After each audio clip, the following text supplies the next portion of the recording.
Meninas, meninos, olá!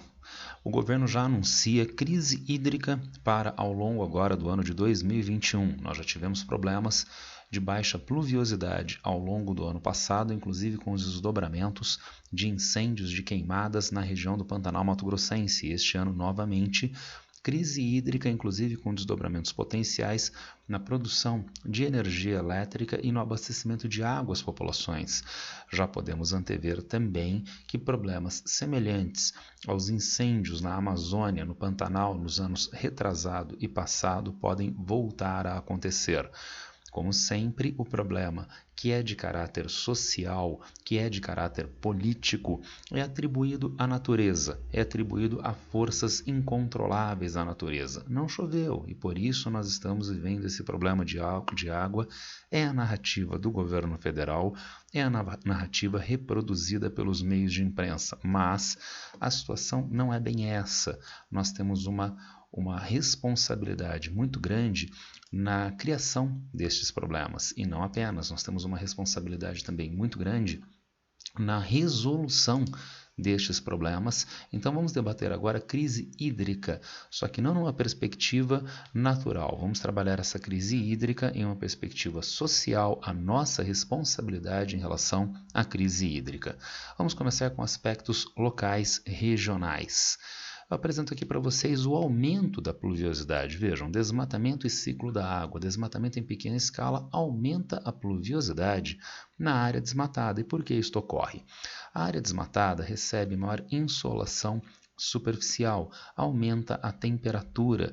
Isso faz com que correntes convectivas de ar levem o ar quente para camadas mais altas da troposfera, reduzindo a pressão atmosférica superficial, atraindo massas de ar das circunvizinhanças e umidade das circunvizinhanças. Resultado, aumenta a pluviosidade nesta região de desmatamento. É um fenômeno semelhante ao que acontece, por exemplo, nas áreas centrais de grandes cidades. Áreas centrais de grandes cidades normalmente têm temperaturas mais altas e, consequentemente, menor pressão atmosférica, atraindo umidade das regiões circunvizinhas. Bom, então vamos desmatar para aumentar a pluviosidade? É óbvio que não. Entre outros porque este aumento das chuvas em solo que está descoberto de vegetação acentua outros problemas ambientais, como, por exemplo, perda do solo por erosão, degradação do solo por lixiviação, além de ser, obviamente, um impacto ambiental injustificável, tá certo? Ainda mais, se isto acontece em uma pequena escala, o que nós vamos ter em uma grande área de desmatamento? Vamos ver? Se o desmatamento ocorre numa área mais significativa, então nós perdemos este ganho de pluviosidade, desmatamento em grande escala, fim do ciclo de baixa pressão, inclusive com aumento do material particulado na atmosfera. Então, esse ciclo de baixa pressão da área desmatada, com atração de ar frio úmido das cercanias, deixa de ocorrer numa área mais extensa de desmatamento. Se tem maior extensão de desmatamento, então nós temos solo exposto, liberando material particulado para a atmosfera. Do ponto de vista hidrológico, este material particulado em suspensão é o que a gente chamaria de núcleo de condensação. É em torno da partículazinha de poeira que a gotinha de água começa a se formar. Quando ela tem uma massa significativa, ela não se sustenta mais na atmosfera pela convecção do ar quente subindo e volta para a superfície na forma de chuva. Agora vamos pensar, há menos material particulado na atmosfera. Mais rapidamente, gotinhas mais gordinhas de chuva vão se formar e vai haver precipitação. Tem mais material particulado na atmosfera. Cada gotinha fica bem pequenininha, não tendo massa suficiente para, por ação da gravidade, voltar à superfície e, portanto, diminui a pluviosidade. Então, novamente, de quem é a culpa da redução da pluviosidade, pensando neste primeiro fator de ordem local, de ordem regional? Será que é da natureza? Não, é do desmatamento que altera o ciclo da água nessas regiões. Avançando, vamos agora especificamente para aspectos regionais, os chamados rios voadores. Rios voadores que prestam aquilo que nós podemos chamar de serviços ambientais. E o que são serviços ambientais? Segundo o Instituto de Pesquisa Ambiental da Amazônia, o IPAM. Eu adaptei do site do IPAM, vejamos. Serviços ambientais são processos gerados pela própria natureza através dos ecossistemas que possibilitam sustentar a vida na Terra. Os serviços ambientais são responsáveis pela manutenção da biodiversidade. Rios voadores se encaixam nesta lógica de serviços ambientais. Vamos ver? Aqui eu coloquei para vocês um mapinha da América do Sul, desde a cartilha do INPE dos rios voadores. E o que nós encontraríamos na formação desses rios na atmosfera? Primeiro, e no Oceano Atlântico, há bastante evaporação de água na região intertropical, região Oceano Atlântico intertropical. Então, águas superficiais aquecidas que evaporam, né, dando à atmosfera maior quantidade de umidade. Por ação dos ventos alísios de sudeste, alísios de nordeste, essa umidade acompanha os ventos e entra pela região amazônica. Na região amazônica, esta grande umidade oceânica tem a ela acrescida a evapotranspiração da floresta. Lembrem-se, as plantas, através dos seus estômatos, fazem evaporação, evapotranspiração, liberando então grandes quantidades de umidade. A umidade oceânica mais a umidade da floresta amazônica continuam avançando em direção leste e parte dessa umidade vai virar precipitação na Cordilheira dos Andes. Parte dela, entretanto, vai ser rebatida de volta para a região sudeste, para a região centro-sul do Brasil, aumentando a pluviosidade, por exemplo, no Mato Grosso do Sul, em Goiás, em Minas Gerais, em São Paulo, no Paraná, inclusive abastecendo os lençóis d'água nestas regiões.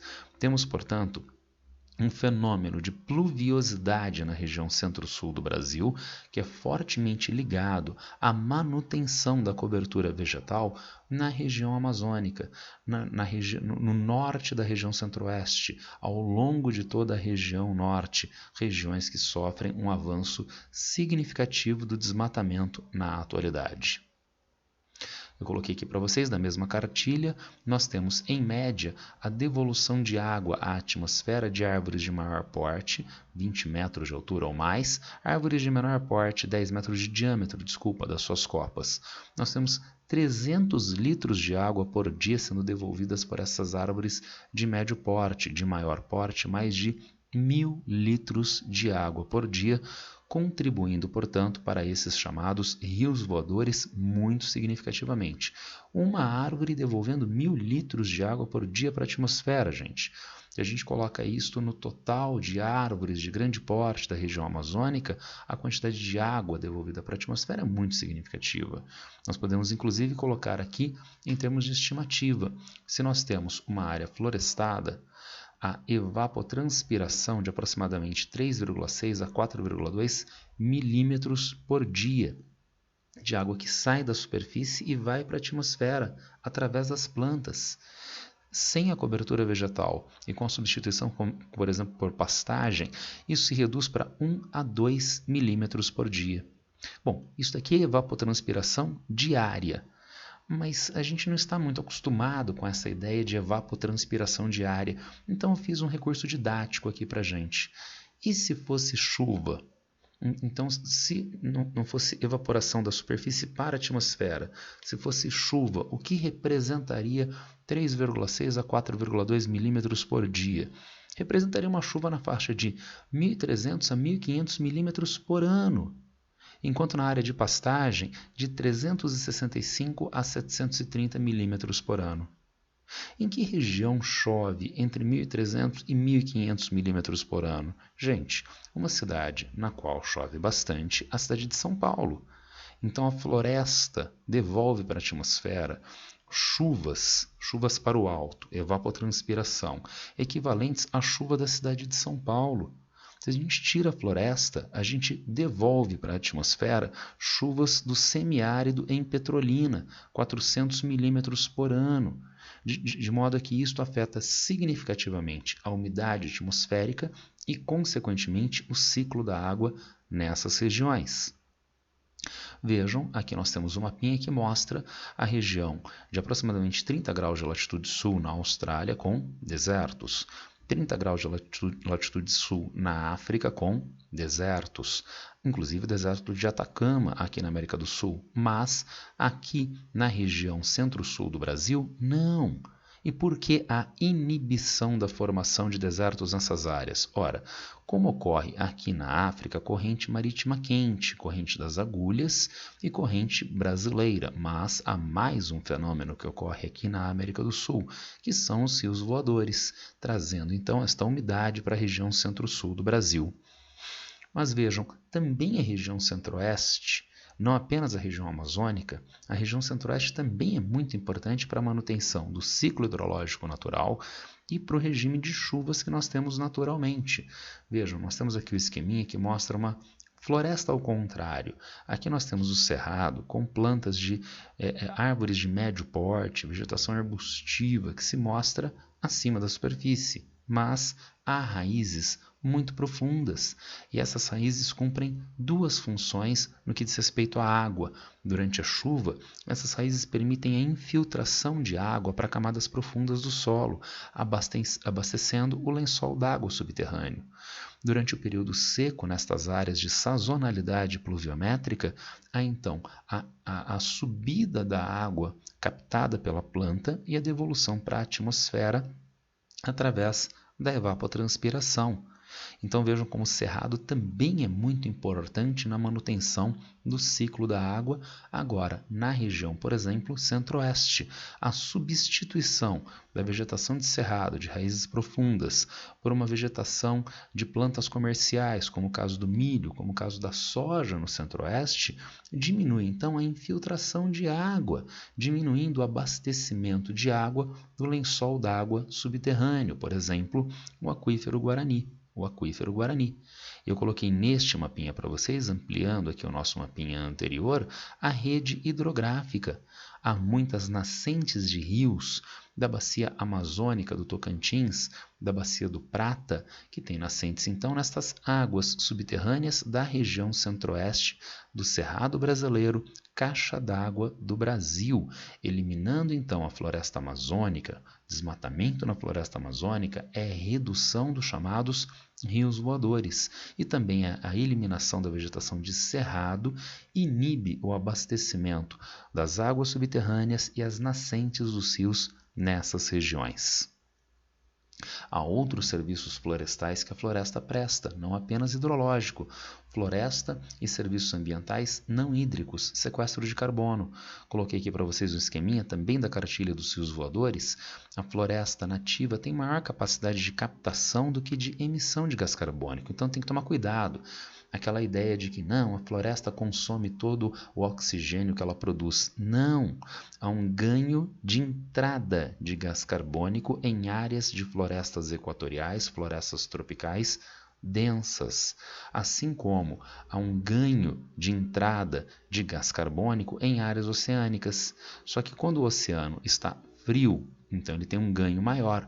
Aquecimento global antropogênico, aquecimento das águas superficiais oceânicas, diminui a captação de gás carbônico no oceano, assim como a intervenção humana diminui a captação de gás carbônico na floresta, ou melhor, reverte o processo, transforma a floresta de captadora de gás carbônico em emissora de gás carbônico.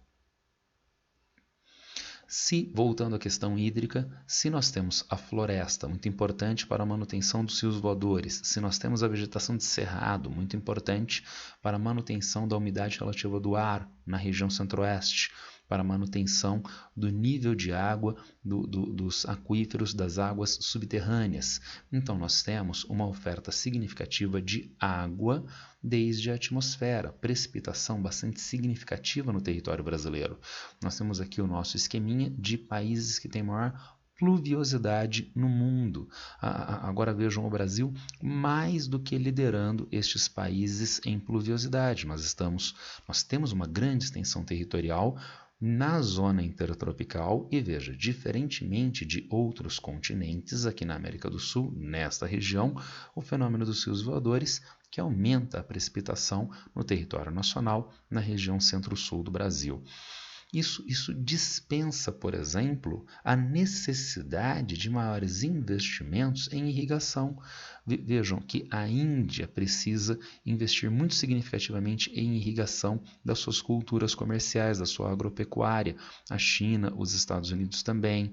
Vejam, o Brasil está atrás do Irã, devido à pluviosidade mais significativa do Brasil, esses serviços que são prestados pela floresta, pela vegetação de cerrado, no que diz respeito à manutenção dos ecossistemas e, nesse caso, as atividades econômicas, onde eu pergunto quanto custa investir em irrigação? E nesse caso, aqui no Brasil, nós não precisamos ter este comprometimento financeiro, tendo em vista a maior abundância de pluviosidade pela manutenção da cobertura vegetal. Se eu estou apontando para a ideia de custos econômicos ligados a serviços florestais, então nós estamos no contexto de pagamento pelos serviços ambientais. Vamos dar uma olhadinha nisto?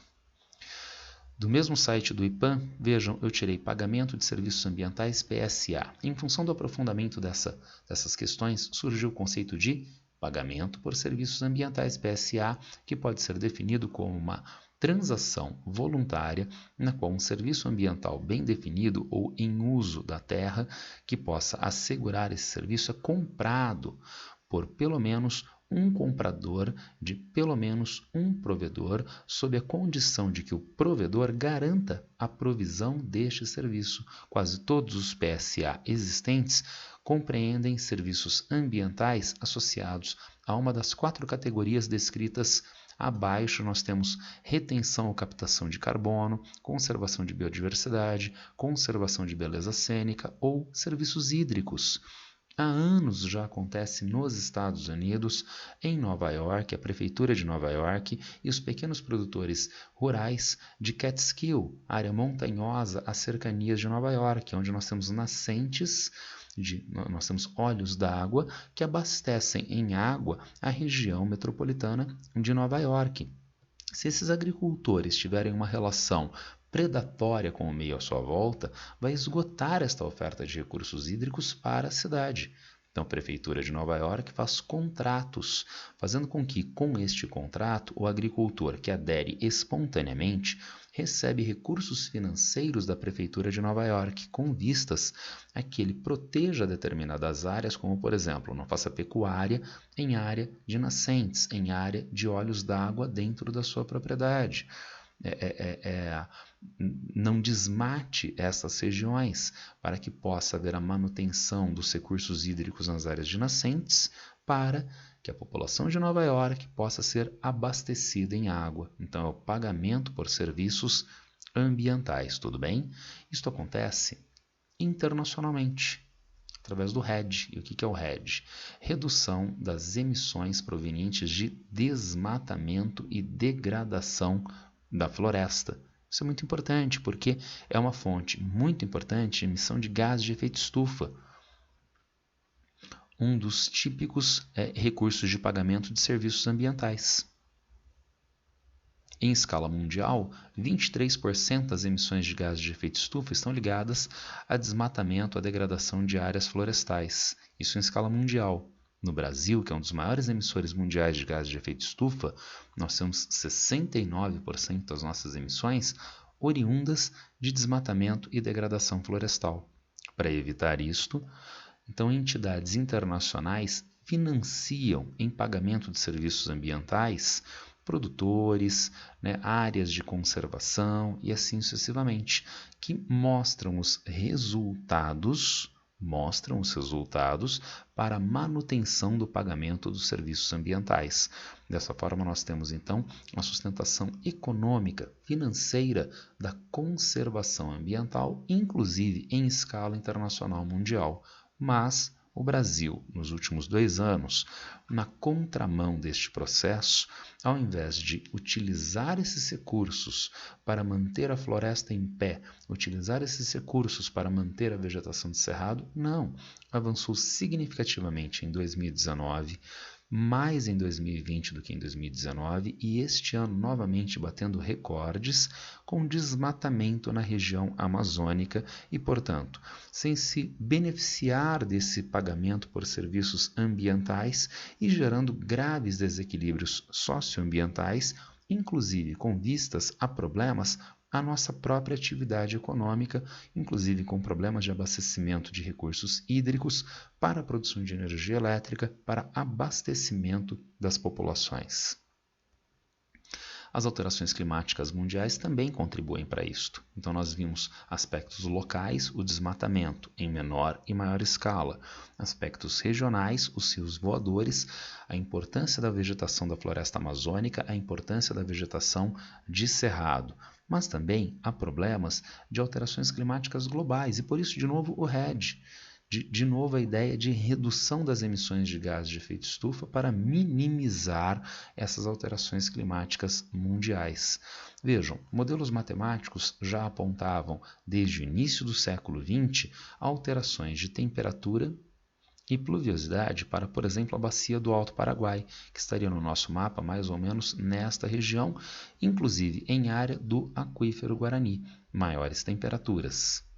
Na maior parte da bacia, amarelinho de redução, anomalia de redução de pluviosidade. Então, nós temos uma tendência de vegetação mais ressequida, pastos secos em áreas de pecuária e, consequentemente, incêndios no Pantanal, como os que aconteceram no ano passado e podem ser repetidos agora em 2021.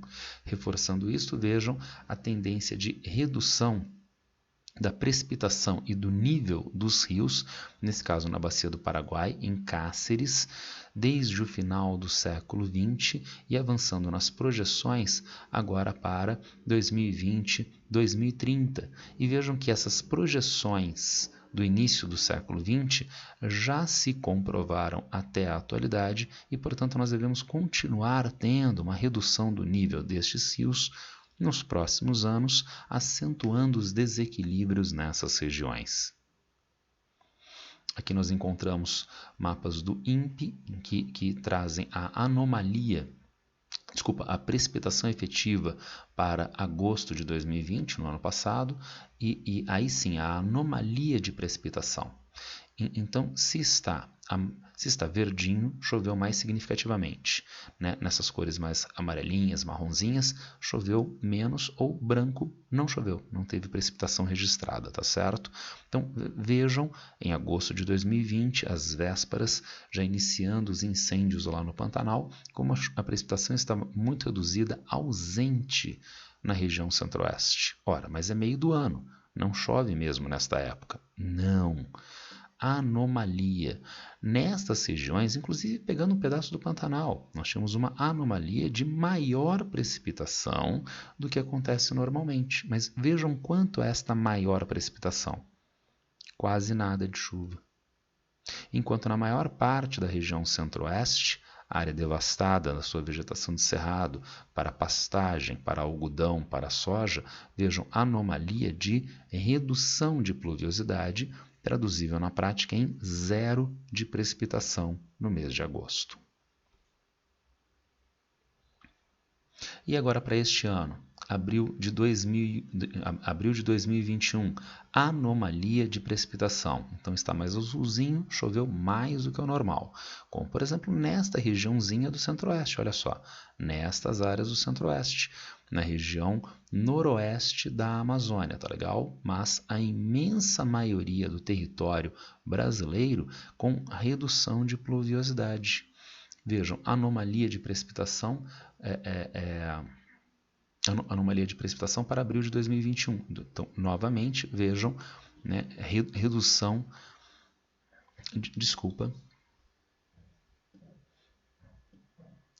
anomalia de temperatura, né, para esse nosso segundo mapinha. Desculpa, minha cegueira é um problema, tá legal? E daí a gente tem temperaturas mais altas nessas regiões do centro-oeste, inclusive na região do Pantanal, e novamente, como aconteceu no ano passado, menor pluviosidade, maior temperatura, suscitando mais facilmente queimadas na região. E quanto que o INPE projeta para junho, julho e agosto agora de 2021. Em todas essas áreas, menor precipitação, redução da precipitação, inclusive no Pantanal, inclusive nessas partes da região centro-oeste, inclusive na Amazônia Oriental. Em relação à crise hídrica de produção de energia elétrica e abastecimento de água, vejam que aqui no sul do Brasil, com tendência de anomalia de redução também de precipitação. Tendo em vista isto, o que fazer então? Medidas de médio e longo prazo, seletividade e planejamento junto às atividades intensivas no consumo de água, agropecuária, como a soja, como a pecuária propriamente, como a produção de algodão, indústria, como a indústria têxtil, automobilística, petroquímica, que são intensivas no consumo de água. Então nós temos no Brasil um mito da abundância de chuva, por exemplo. E este mito é bastante problemático, porque ele faz com que a questão da água não seja um fator condicionante das atividades econômicas. Alguém vai investir, por exemplo, em produção de algodão lá na Arábia Saudita? Alguém vai investir na produção de tintas na Arábia Saudita, indústria petroquímica? Não, ou pelo menos menos, ou ao menos pensando muito fortemente na questão da água. São atividades econômicas intensivas no consumo de água e é uma região de baixa pluviosidade, de escassez de recursos hídricos. Então é um condicionante, mas há um mito no Brasil de abundância de chuva e, consequentemente, isso deixa de ser um fator condicionante das atividades aqui no Brasil. Mas será que há esta facilidade realmente no acesso à água no Brasil? Não, não tem. E, portanto, o avanço dessas atividades rompe equilíbrios ambientais que são fundamentais para a própria manutenção dessa grande pluviosidade, gerando problemas econômicos, gerando problemas de abastecimento da população. Então, é fundamental que a gente pense antes de estabelecer essas atividades econômicas. Não é o único problema, há mais. Investimentos em conservação ambiental, em unidades de conservação, em terras indígenas, em reforma agrária. E daí vejam, o argumento atual do governo: não há dinheiro para fazer conservação ambiental. Não é caro fazer terra indígena, delimitar reservas indígenas, fazer assentamentos de reforma agrária, e isto cria um diferencial, porque as terras que eram ditas sem destinação passam a ter uma destinação. Terra sem destinação é terra que não é de proprietário privado, é terra que não tem qualquer regulação institucional específica. Há um responsável por essas terras, é a União, é o governo federal brasileiro. Mas aí sim, ele não tem competência, ele não tem pessoal, ele não tem recursos técnicos para fazer a fiscalização ambiental dessas regiões. Então nada melhor do que criar terras indígenas. Há índios na terra indígena que são responsáveis, que se responsabilizam pela proteção ambiental, inclusive porque essa proteção é regulamentada e é um ente, a comunidade indígena, regulada pela FUNAI, que vai viabilizar essa proteção ambiental. A mesma coisa em assentamentos de reforma agrária e, óbvio, unidades de conservação.